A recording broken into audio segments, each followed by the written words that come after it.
Hello, everyone, and welcome to the live stream. I'm super excited you're here, whether you're making your bolognese in the evening, watching the replay, going to work.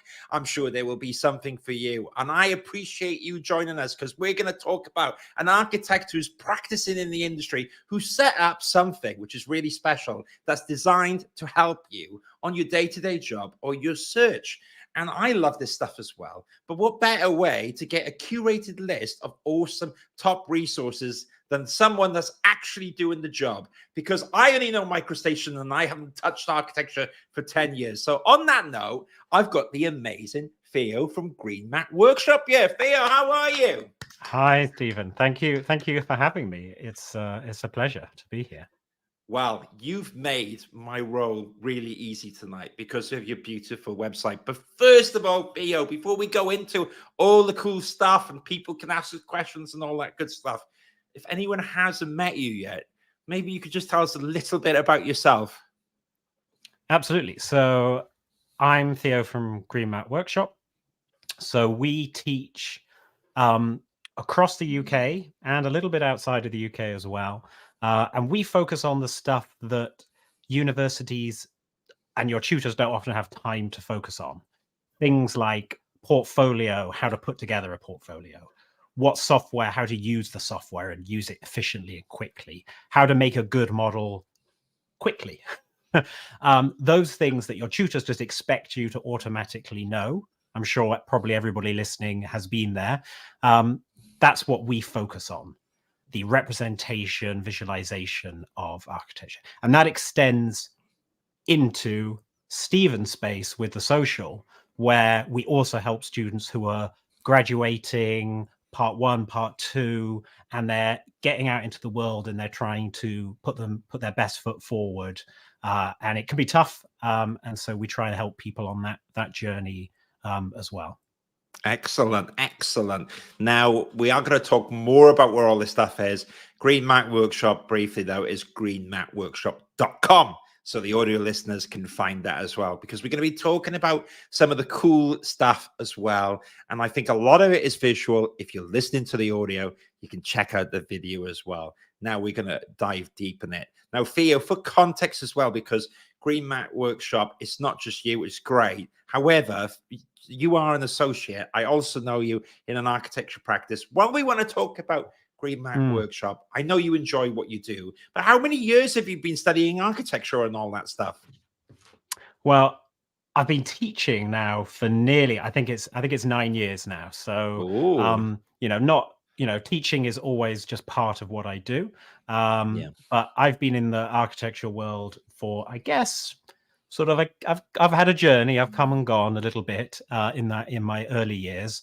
But yeah, about 15 years in architecture. I work full time at a practice called Architecture for London. We focus on sustainable retrofit extensions without compromising design quality.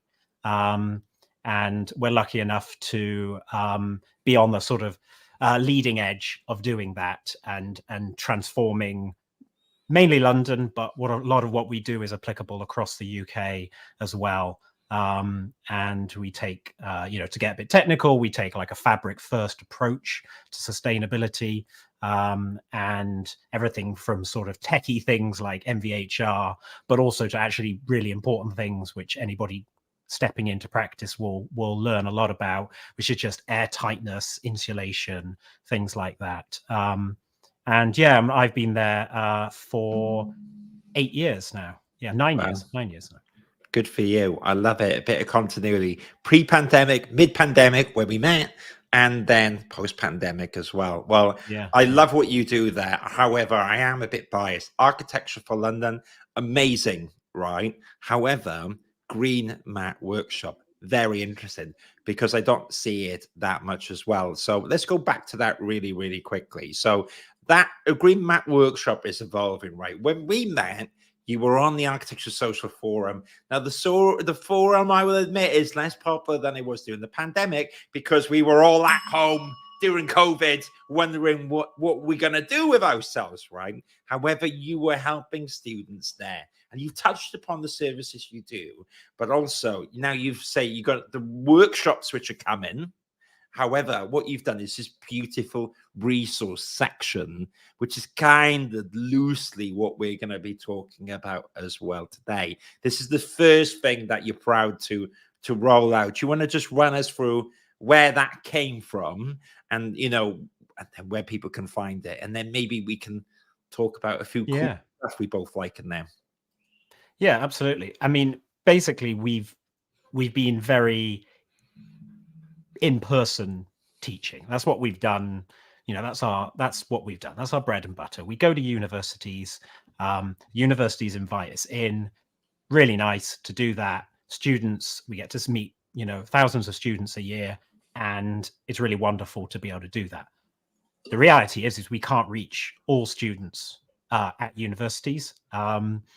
If you're at a university and you want us to come to your university, tell your course leader to invite us in. But ultimately, we have recently launched a new website, and we want to give as much away on this website as we possibly can.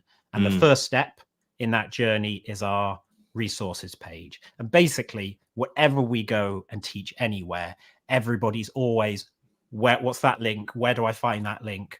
I want more of that. Where do I find it? And as students ourselves, we were always passing links around and finding the right place, posting. Now I guess it's in WhatsApp groups. When we were in university, Stephen, it would have been Facebook groups. Correct. And just finding those links is really, really helpful.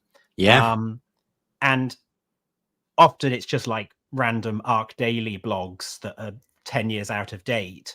And so basically what we've done is brought all the best resources together and grouped them into categories. And there's more to come, but this is where at the moment. And hopefully it'll save you a bit of time when it comes to finding people to add to your drawings, finding free fonts, CAD blocks, those sorts of things that students are always trying to find. And also, like Stephen, if you click on the people, for example, the first one. Yeah. Most architect students might have come across Scalgabar, which is very popular. But because it's really popular, everybody uses it. I've seen this man pop around in a few of the visualizations. Exactly. And so that can sometimes be fun to use a familiar character. There's the girl with the red bag, and I think she's got her own Instagram account effectively. Wow. I don't think it's that one. I think it's Facing Away. The wrong red bag. My goodness. Yeah. I think it's an old one. But basically, it just became a meme that this girl with a red bag was in so many visuals. But I think it's nice and to mix it up. Not every project needs Scandi people in it, and the majority of the people are very Scandi on this website. And so we've got websites listed there for more diverse people. We got elderly people, disabled people, obviously Black people, and people who are just the real life of your projects. And so there's some amazing work that other people have put into these websites, but they don't always get easily found because they're not the first link that people go to. Yeah. So if greenmatworkshop.com/resources is your homepage, then you can click off and find the different resources that are going to suit your project. I love it. And I love this website called Elderly Entourage. What a cool name. But you're right. Yeah. Why is it always young? Why is it always young people in visuals? It should be people in wheelchairs or exactly. I completely agree. Look at this one. They're both in the wheelchair together. Didn't know. The mobility mobile. The scooter. Yeah. The Batmobile. I love it. Absolutely. Well, I think this is absolutely brilliant. You are right. I used to use Scalgabar and whatever, and I would use those websites, or I would painstakingly cut out, an image of like, I don't know, at the time, Ashton Kutcher, although a bit controversial right now, or some other celebrities, and put them in. I used to sometimes do the other mini game, which is like, will anyone notice the celebrity in there? Can we get Hugh Jackman in the background with someone noticing it or not? Yeah, yeah. What I used to do is I used to try and take my own pictures sometimes and sneak my friends, you know, people from the course, and sneak them into visuals as well. So we do actually encourage that when we teach. Often these websites are a great shortcut, but sometimes you actually need a person doing something very specific. You know, you need somebody spraying something, and you're not gonna find that. So take a picture of your friend, and then you've got your own, you know, your own exact image that fits your exact project perfectly, rather than being too generic. I think that's a really good tip to live for. Now, we touched upon people. I want to just talk about colors for a little bit, because actually, I think that you've hit the nail on the head. We initially think of CAD blocks, initially think of cutout people. We less think about colors, we less think about fonts. Now, I would argue having, especially in CVs and portfolios, Theo, when we're talking about these resources, that getting a font down, which is accessible, but, you know, a little bit cool, in keeping with the project, no Comic Sans or something weird, or nothing like Gothic, you know, it's got to fit in. And actually, the color palette is extremely important, because it can give a portfolio or a project and the CV that elevation, just makes it look nice, more presentable. Because actually, the portfolio when you're in university is the most important document that you're going to make. And when you're out looking for a job, that CV and portfolio is also the most important document you make. So why don't people think about the colors and think about the fonts? It seems like an aftersight. I mean, what do you think, Theo?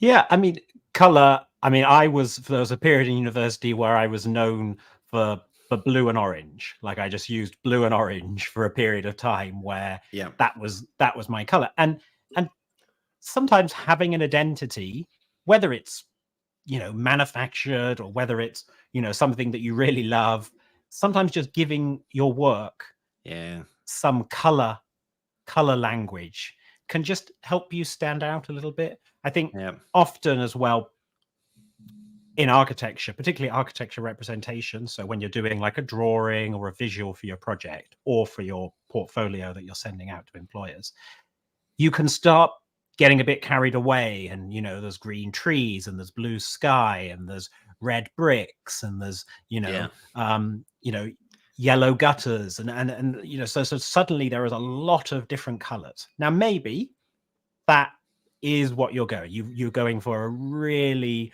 broad range of colors. And I'm not saying you can't do that, but most projects and most students actually are better off just having a couple of colors, but using them consistently throughout your work. So your line work on your, you know, your site plan, maybe they're a dark blue, and then maybe your renders are shades of blue. And so your line work drawings and your renders have a shared language. And so when somebody looks through your work, they go, oh, right, yeah, this works. So Stephen, if you click on coolers, is this one, yeah, that's the one. Go past the pop-ups and just go start generator in the center there. So this one is probably one of my favorites. So if you just press your space bar. Press my space bar. Okay, great. So you can just cycle through these. And let's say you really love that. Oh, you say you really. I skipped it. Sorry. No, it's fine. Keep going. I can go. I can go backwards. There's a back button. There we go. So green. Click the green. Click the green, and you see there's a little padlock button. Oh yeah. Let's keep the green. So it finds complementary colors. So now if you press your space bar. Okay. The green stays, but it starts going, well, what else works with this green? Okay. And so this is just a great, you could spend, I mean, to be honest, I could spend probably an hour just doing this. I got what you mean. Maybe don't spend an hour, but you can start pairing back what you might work. And to be honest, five is a lot. Don't use 5. No. But you've got black, you've got white, and then you've got 2 to 3 colors that you're going to sprinkle through your portfolio. And Very this is good. just a great way to sort of generate that. And you can download a PDF version from here really quickly. So you've got those color references saved. You can save palettes, so you can have different color palettes for different projects and things like that. Yeah. So this is one of my favorites. I love it. I think it's amazing. While we were talking about colors, Dominic was a flashback back to the cutouts and said, we need to get some homeless people. So the homelesshomies.com or whatever it is, we need to do it. Yeah, that is a good point, Dominic. Yeah, I agree. I mean, you know, often when we're designing in urban environments, you know, this is the reality of our cities. You know, there's no, you know, you got to be careful you're not sort of, you know, gentrifying with your renders. I mean, it's a genuine issue where people produce visuals of new developments for new areas, and it's sort of projecting a future of gentrification, which often isn't great. Yeah, I agree. Dominic, I'm keen to see the homeless people cut out in your next visual things, and I want to see how the client reacts to it. You can be the first. Let us know if it goes really well or not. But thank you. There is a good point in there. I'm just having a little joke around. It's the evening, isn't it? We've got to unwind a little bit. But thank you, Dominic, for participating. You're an absolute legend. Yeah, thanks, a bit Dominic. of dose of reality. I agree. I live in Lewisham. You know, it's up and coming, and it's been up and coming for the 12 years I've been here. So we would need those. I like Lewisham. I've had a happy 12 years, but that Bakerloo line, I'm not holding my breath here when it's coming. It will take a while. Maybe briskly, what I can do quickly again. Icons, I really agree with you. It's an afterthought. I frantically look for blooming icons when you're late on a deadline, or you want to kind of zhuzh up a document or whatever. Get that contents page, or get the little I don't know, icon for the CV. So you've got these here as well, royalty free. That's very good. Yeah. So the noun project, so bottom right there, that would be my first choice. Oh wow. They've been going a long time, this website. Really nice collection. Oh wow. Easy to browse. And also, when you click on one, if you click on one, they come in collections.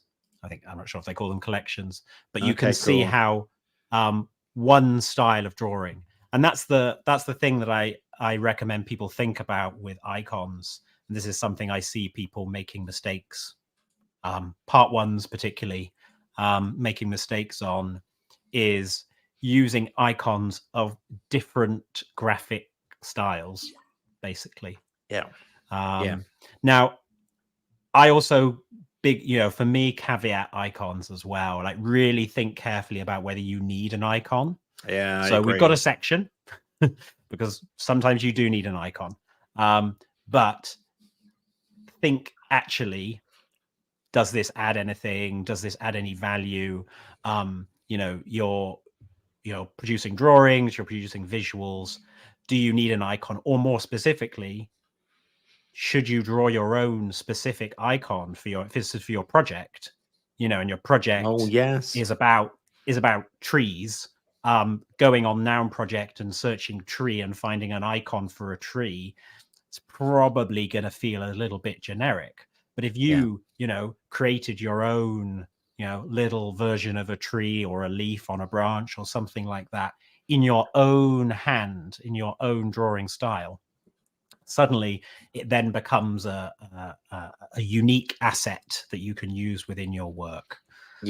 So just remember that. Lots of caveat there, but Noun Project, really nice website. I agree. I think use sparingly. The one that I think with CVs, which could be a pitfall of icons, is if someone uses the icon of a software without saying the name of the software, because I know what an AutoCAD logo is, kind of know what a Revit logo is, but for example, I have no clue what a Lumion logo is. I think it's a tree or something.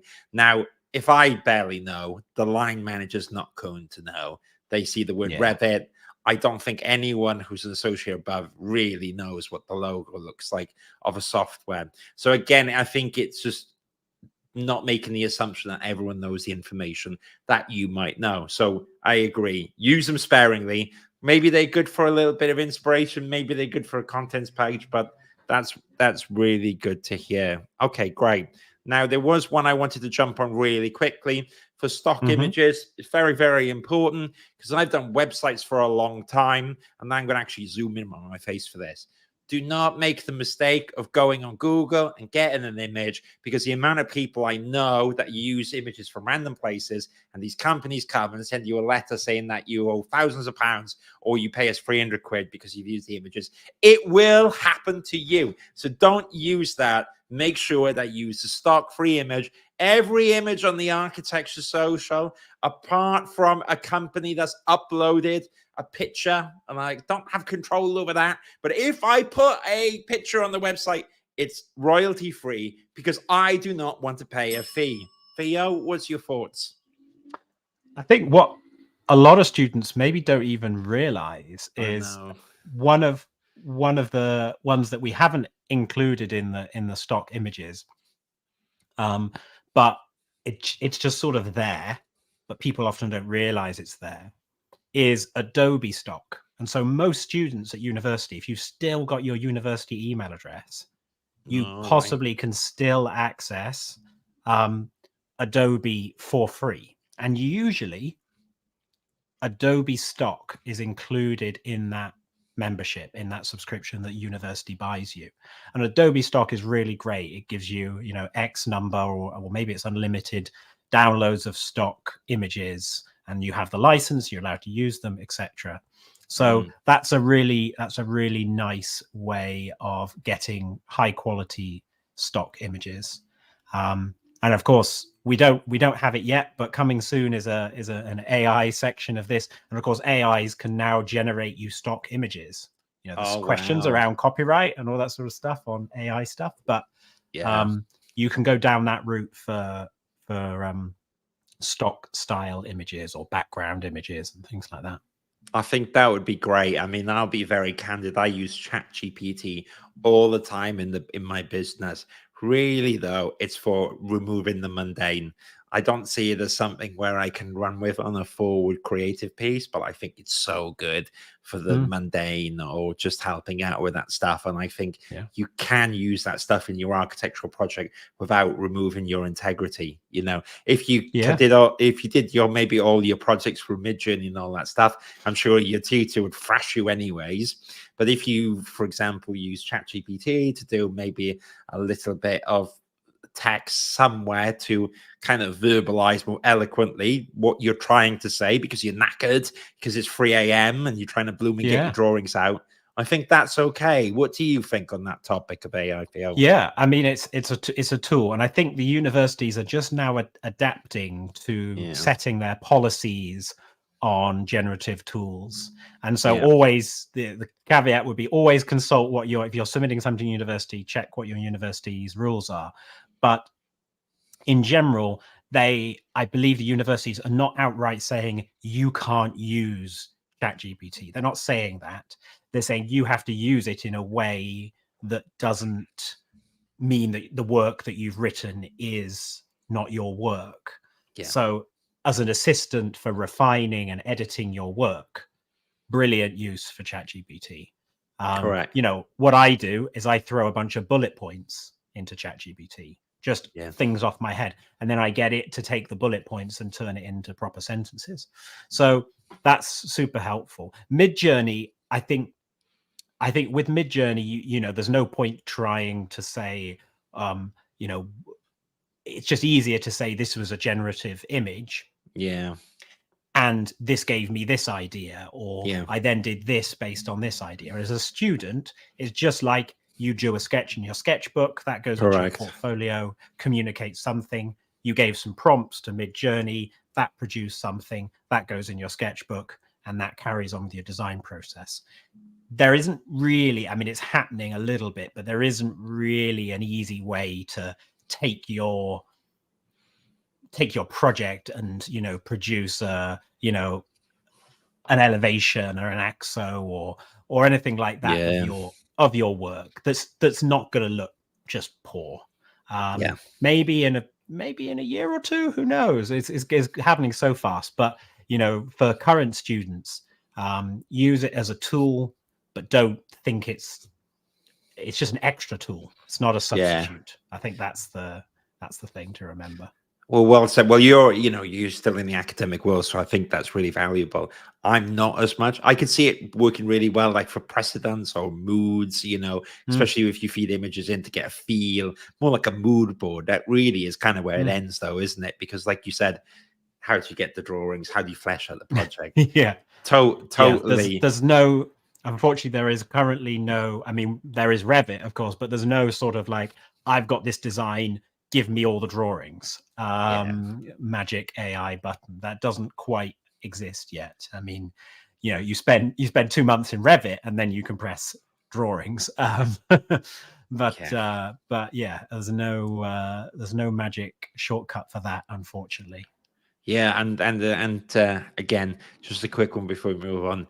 The point is the AI, and in my opinion, it should assist you in that journey. But ultimately, you go in architecture really to kind of learn how to do a building or go through that design process. And so there is a point where you start robbing yourself of the actual nitty gritty of it. But that is a rant for another day. But and I will leave it there. That's my sentiment. Quickly, Theo, on that point, I know I'm laboring this a bit, but why I'm doing it is because, like we talked about before, I see this as, okay, maybe you're not the composer of all these, but you've curated this beautiful playlist, and this is based upon your teaching, your practice, your practical experience, and also your academic work as well. Now, quickly on the visualization front, this is essential. Now, I'm going to be really honest here, and I'm going to go lowbrow. There used to be you could download a BitTorrent years ago, a torrent website where I used to go on and download all these textures for my 3D models, and they looked banging. But most students that I spoke to at the time used to use all the presets of textures and stuff, and then all the renders kind of look the same and a bit naff. Amazing textures, in my experience, generate amazing visualizations. That and the lighting and the software you're using, textures, lighting, that will basically facelift your project. So I'm very happy that you included them here. But what's your opinion on architectural textures in 3D models? Well, yeah, I mean, that's the thing. When you're doing visuals, you just want to stop people, suspend their disbelief. And that doesn't mean that it needs to be hyper realistic. They just need to be captivated by your image. And if your image looks like a screenshot from SketchUp, that's not captivating. It just doesn't do that job. Now, that doesn't mean that you need to go into V-Ray. It doesn't mean that you need to go into Lumion. You could, but when it comes to visuals, something as simple as taking the lines out of SketchUp, which is really easy to do, for example, and taking those lines into Illustrator, making the line weights really nice, and then adding a few bits of texture here or there in Photoshop, those sorts of things. And you don't need a 3D model. You don't need a complex 3D model. You don't need to know how to render. And that is so much more exciting, creative, helpful in your projects than just screenshotting or using the inbuilt textures in SketchUp or whatever program you're using. But yeah, you've clicked on one of the best ones there, architectures. I remember it. That's why it's scarred in my retina. It's a good one. So I think some of them are paid. I'm not sure on the exact payment model. I don't think it's very expensive, so you might consider it if you're a student and you're doing a lot of rendering, because you get quite a lot of control on customizing the textures before you use them. Yeah. But if you go back to our website, Stephen, there's another one which is in general is free once you have a membership, and a membership is free. That's Quixels, which is in the center there. Yeah. So this is if you want the sort of more realistic textures. And so probably everybody's heard of Epic Games before. They're like the biggest games company in the world. They have loads of money, and they sprinkle a tiny amount of money that they have in the world of architecture, and that's Twinmotion, which people might have heard of. Yeah. So they own Twinmotion, and then they bought this company who do these amazing photographic scans, and basically you can have a free student membership for Epic Games account, and you can get access to these textures along with that. So it's really helpful. And so no more torrents for you, Stephen, I'm afraid. Those days are long gone. But back in the day when I was a student, I'll be honest, I was just gunning it, because you didn't have these student licenses like we have now, with Autodesk and stuff. People would be going around there with like a dodgy copy of MicroStation, you know what I'm saying? Yeah. And that was what it was like then. But sorry, I digress. I promise I won't do it anymore. So I think those are two options: architectures, cool. Architectures, and Quixel. I think they're great. They're great options. But I'm a huge fan of just of relatively keeping it simple. I don't know about you, Stephen, but the time it takes to put together a render, you've got to have a good enough computer. If you're a student on a laptop from 3 years ago, it may not be good enough to do the sort of rendering. And so work with what you've got. And it's not that your work is going to be bad because you don't have the fancy computer. As long as you can run Photoshop, then you can take lines, simple renders, which are just like light and shadow from SketchUp, from Rhino, from whatever program you use, and take those and combine them elegantly in Photoshop. Yeah. And you can do that, and you can add some texture. You can add a texture to the floor, but not a texture to the walls or whatever. And that just makes it slightly more collage. It's not trying to be hyper realistic, and it's going to communicate your ideas. And it also doesn't have to be finished. Yeah. You can't half finish a photographic render. Yeah. It's either done or not done. Whereas when you're doing a collage in Photoshop, you can go, I've run out of time, so I won't bother doing the ceiling. Or I've run out of time, I'll just skip that bit off. And you put it in your portfolio, you bring it to your tutorial, you submit it for your deadline, and it's just as good as it would have been if you'd had an extra hour or two. So that's my top tip for anybody who isn't experienced in rendering, particularly if you're in your third year or you're just coming out and for third year and you're wanting to improve your portfolio. Spend a bit of time doing that. Well said. And I think it's an absolute great tip. Quick one I will add on that in I don't know what you call it, the school of Steve's randomness. Do you know what I used to do as well, Theo? Is I used to get these back then, these models, right, where people would render these amazing, beautiful buildings, and you get the file, you get the actual file with all the lighting settings. And it's like you said, you need to almost be like a physicist. You need to understand light, you understand science to get it right. And it's an art form. And if you are good at that stuff, I respect you doing that. It takes a lot of time. However, I used to gut those files out and put my own project in, and then I would get all the lights out. So that was like a controversial, but good. Yeah.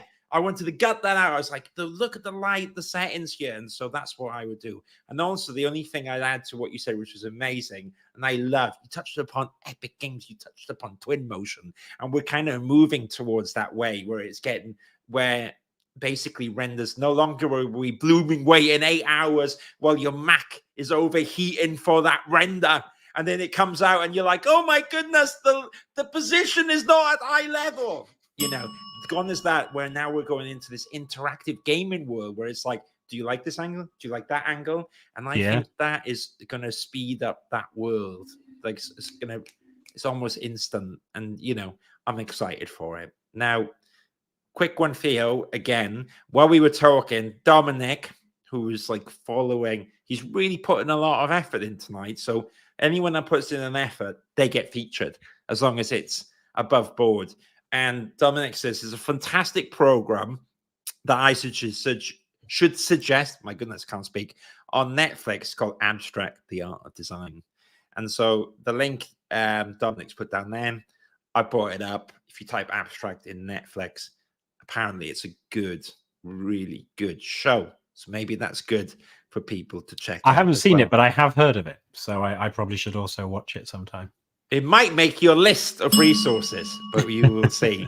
We will. Yeah, we don't have we don't have like a TV or film section, but yeah, maybe we should. That's the other thing, is that part of the reason I've come on here today is I'd love students, professionals to make suggestions, because we've collected these ourselves, and we've asked our friends. But if anybody wants to put in the YouTube comments, if they're watching live afterwards, or now if you're watching live, any websites that they use, because it'd be great to add to this and expand it, and for then it to be as useful for us as it is, make it useful for you too, so we can add all of your links that you might have collected over the years to this resource section. So just drop me an email.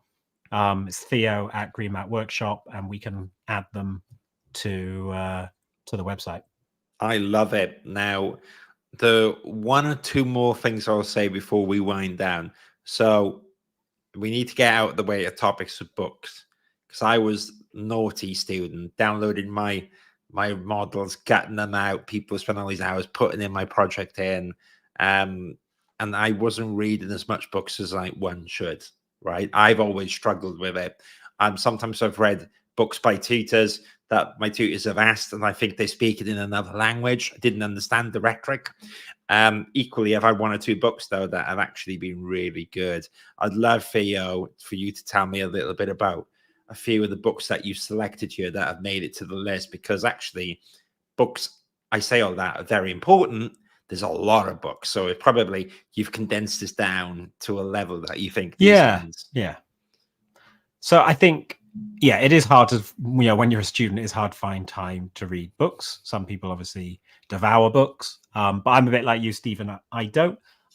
What I tend to do now is I try and get them all on Kindle, and you've got a chance then. Yeah, and then I can just page through them on the tube or whatever, and just like get through bits and pieces of books when I can. And then there's, of course, the brilliant thing about digital books, of course, is that you can use the search command, and you can search for keywords and things like that might be relevant for what you're working on. I mean, it's hard to talk about architectural books in the world of representation without talking about Qing. I think most students get introduced to Qing in first year.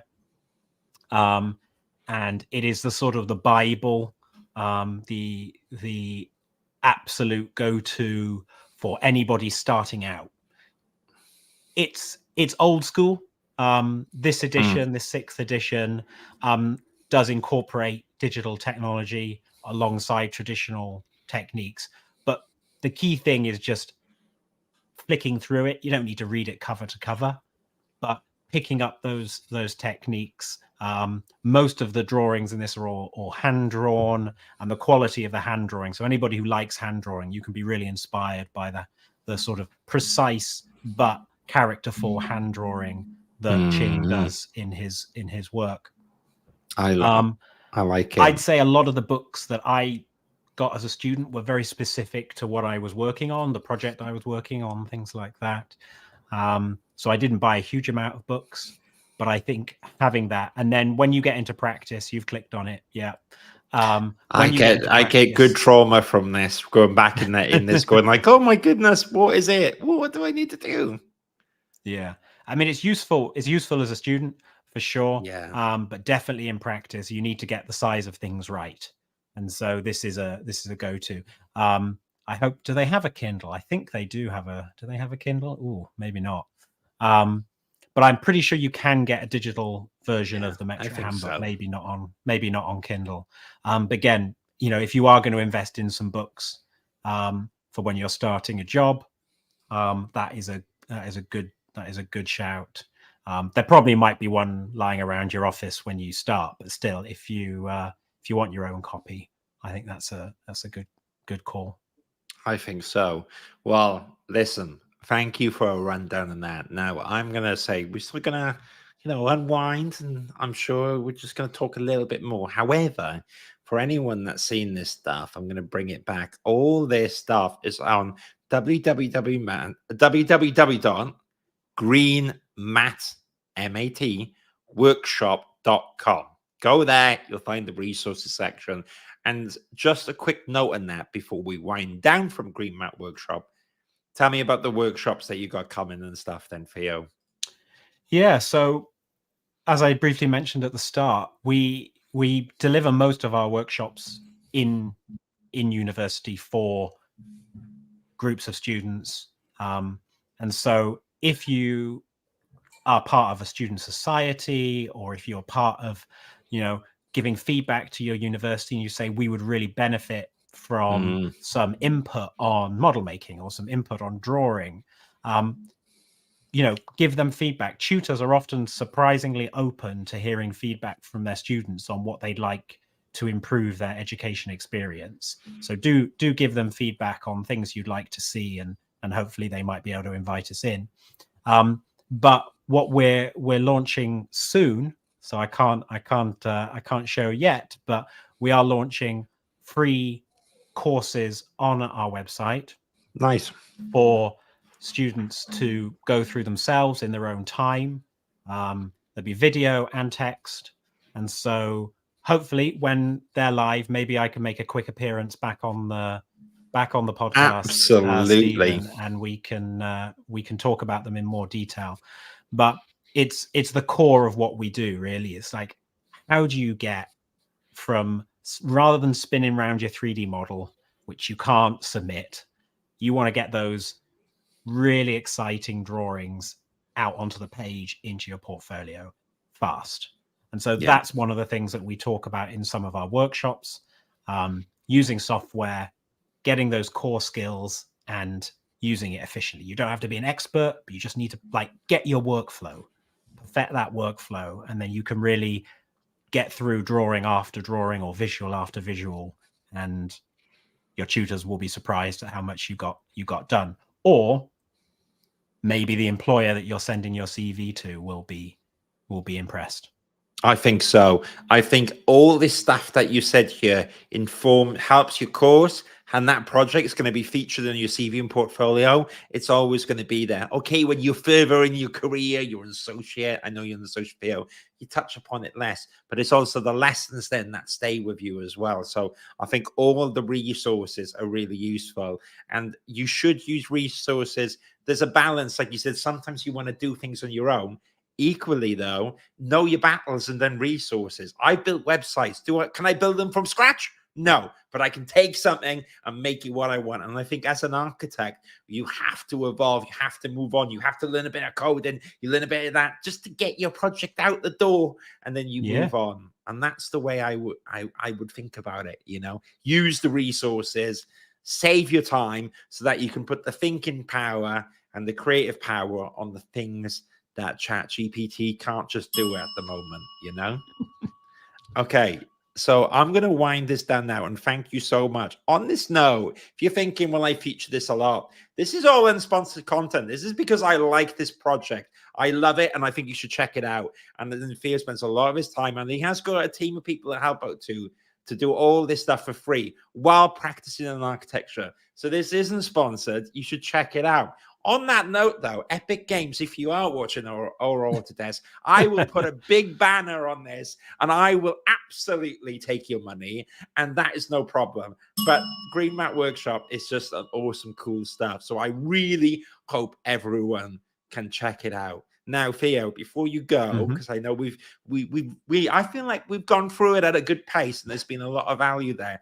But before you go, I did say to you before we do this that I'd like you maybe ask me one or two questions. They can be zingers or what. I don't know what you're going to ask me. Bit dangerous because you know me a little bit more than other people as well. But please, it shouldn't be just about me asking the questions. Have you got one or two questions for me? Yeah, I think so. Oh, no. I guess I guess I've not ever seen, and I might have missed it. Been following your content for a long time, Stephen. Yeah. I've never seen you break down your student work. Have you done that? I have done it a tiny bit, and I can do it a bit more. I think the next stream should be you going through your graduate work. Okay. So that's a challenge. Okay. Less of a question. It's more of a challenge for you. I accept on the stream lad. now. Yeah, I accept it publicly. And so if I redact or I go back, then I'm just not living up to my word. You're right. I do it sometimes. I think it is in some of the episodes I've done where, actually, I go to universities, and one of the things, I don't do it as much as you. I've done it for one or two, and I like to showcase what I had before. And do you know what? I'll show it as is, because not everything I did was right. I made a lot of mistakes, and only now I can see them. Everybody does. Yes, but at the time, and this is what I say to people, it's very normal to make mistakes, and I've done a lot. So yes, I accept that. Now, Theo, give me a stinger. Have we got a quote? Have we got a question? So I thought that was my stinger. You proposed a duel like a gentleman, and I accepted such said duel, and I will put my CV and portfolio on. So I agree with that. Do you want maybe to ask me something about the industry at the moment, what it's like, maybe what's next or anything? Yeah, I guess, yeah, I've got a question for you. Yeah. I have mixed feelings about, some of the new sort of routes into architecture. And so I think somebody who, works in hiring, it's maybe an interesting conversation. Like, you can now do an apprenticeship. For a while it was just part 2 apprenticeship, but you can now do a part 1 apprenticeship. Yeah. So I don't know if I don't think it's been running long enough as part 1 now to really have hit you. But in a few years' time, or maybe even a year's time, there are going to be people graduating effectively as part 1s with 3 years of part-time practice experience. Yes. Just dropping one of my headphones there. It's the excitement from the question. It's the excitement. Keep the other one in now, otherwise you'll hear my answer. I've got you. I can. That's okay. Okay. And what is that going to do to the market? Because you're going to have people, most part 1s, when they come out and they're on the scene and they're applying for their first jobs, they've got little to no experience, and that's the case for 95% of part 1s. Yeah. But now there's going to be part 1s who are going to be out there looking for jobs who've got loads of practice experience. Wow. And so, but at the same time, they won't have the university projects because they won't have had the intense university project experience. Okay. So they'll be lacking in one thing and then gained in another. And I think it's going to, it's going to throw things off a little bit in that recruitment and hiring for part 1s, and also maybe for part 2s as well. I think it will. And controversial answer, because I like to be honest as well. I've accepted the deal and that will come out. However, having industry experience usually gives you an unfair advantage. That's why I always encourage people to do internships or get into an office. Of course, we'd love that to be paid. However, if it's during your university, University of Westminster, for example, as part of the curriculum, you go to a practice for 2 weeks, and that would give people an advantage. I think actually people who work part-time in an architectural practice, in theory, they're going to get a job quicker, because they've already got a job in the industry. Now, whether it means they're academically a little bit more, maybe they need a little bit more help on that, maybe. However, the thing is, when you've worked in an architectural practice as an employer, and we have to remember that architecture is a business. Of course, it's beautiful design. You want to do all these spaces, but it has to stack up financially so that people get paid. It's a business, right? So when you've worked in a business, you de-risk it a little bit, because you're saying, I am Stephen Drew. I'm an architectural apprentice, and I've got 2.5 years experience working in an industry. I've been doing Revit. I know what it's like to sit down. I know what a GA file is, all this stuff. And an employer goes, wow, this is less risk because I can just plug Steve straight into the company. So in that way, I think they're going to have a massive unfair advantage. And therefore, in one sense, I think it is good. However, for anyone that's doing the traditional route, okay, that there is an advantage there. However, that will catch up because the next year, say now once you've got your job in industry, you'll catch up really quickly. So if you're doing the traditional route, I wouldn't overthink it and think I should have done an apprentice. I'm at a massive disadvantage. It just means that it's gonna take a little bit more of thinking out loud of how you're constructing your CV and portfolio, and emphasizing maybe technical drawings, emphasizing Revit. I mean, that's one shortcut. And listen, I know it doesn't affect design, but if you want to go and get a job in industry right now, I think if you say, I've done 3 to 4 months of Revit, that puts you up. Especially with larger practices, because it de-risks you as well. So yes, I do think that has an advantage over others. However, if someone's quite savvy, they can level the playing field if they've done the traditional part one versus the new one. What I will say, though, as well, quickly, while we've opened up the Pandora's box of the new courses, I do think architectural apprentice is a good thing. I do think it's important for the industry. I do not know if I could have even done architecture with the current prices of the course, because I did not come from an affluent background.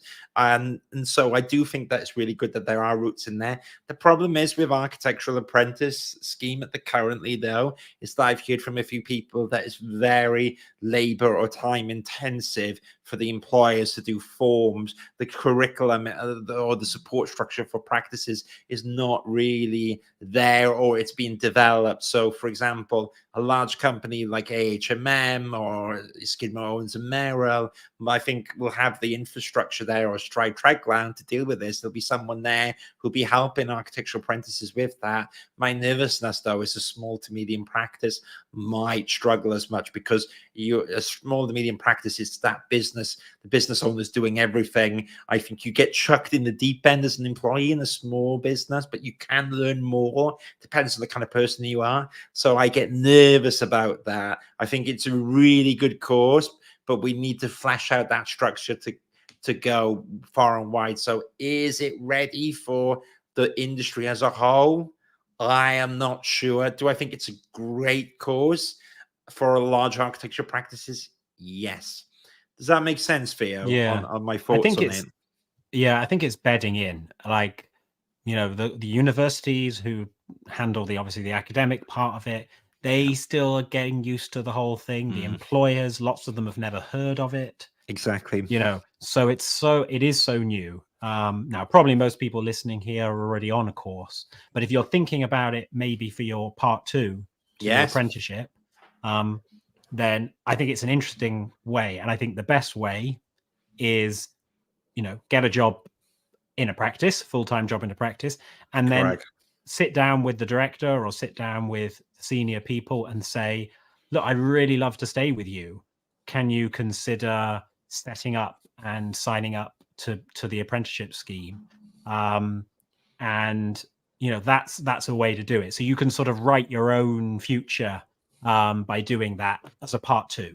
As a part 1, though, obviously you don't have that same opportunity. So in my opinion, not that you're asking, but in my opinion, the part 1 is really only works, I think, for people like edge cases, maybe people who have had previous careers and are coming to architecture later. I think, in my opinion, I think it's tough for any 18, 19-year-old to turn up at a practice that delivers buildings and they've never picked up a piece of CAD software, or they've never done an architectural sketch, or they don't even know the basic words that people are saying to them, and so that's quite an expectation. So I think any practice, and I know there are some practices out there that are taking on these part ones. I think they're doing a great thing, and I think it's still very early. So we'll wait and see. Is my view on it. I think so too. Well, I think, you know what, it's inspiring to talk about it, and hopefully all the resources that we talk about will be applicable to students in the traditional route, the apprentice route, but this kind of stuff as well, I think is really still useful for when you practice in architecture. Now, Theo, I'm going to say one last time, I'm a big fan of all that you've done, and you know that, and I think people should reach out to you. I love what you do. Keep going. It's amazing that you do this. You're not looking for anything other than to help people. So I commend the Green Mat Workshop. Last time, if someone has missed it, where can they get in touch with you, Theo? So greenmatworkshop.com. We're also on Instagram, Green Mat Workshop, at Green Mat Workshop. We're also on TikTok, but we haven't posted yet. So we're looking to be on TikTok. So maybe go and follow us for when we do start posting on TikTok. And if you want to contact me directly, it's Theo at greenmatworkshop.com. Drop me an email, and hopefully we can help out. Brilliant. Well, thank you so much, Theo. On that note, Theo, I'm going to end the live stage in a second. Oh, no. But stay on it, because we can have a quick wind down. There's an after party. There's an after it's me and you in this virtual room. It's torture. You want to escape that. But thank you. Stay on you 1 second. But also in the audience, and for everyone that chipped in, like Dominic as well, I appreciate your thoughts. Also, Divi said hello, and we've got a few other comments as well. I really appreciate your engagement. That kind of keeps it fun, takes the pressure off me, makes it easier. So I really appreciate that. We've got some more cool content coming up soon. I can't remember what it is, though, because I haven't checked my calendar, although I for one or two of that were coming up. It was pretty damn good. But as useful as this, you be the judge. I've loved all this stuff. Thank you again, Theo, for being here. And to you in the audience, let me also know what you're interested in. And we might do it, or we might not, because I try to be as thoughtful as Theo, but I'm not quite yet. That's my goal. Thank you so much. I'm going to end the live stream now. Take care. Have a great evening, and thank you for being here. Take care. Bye-bye.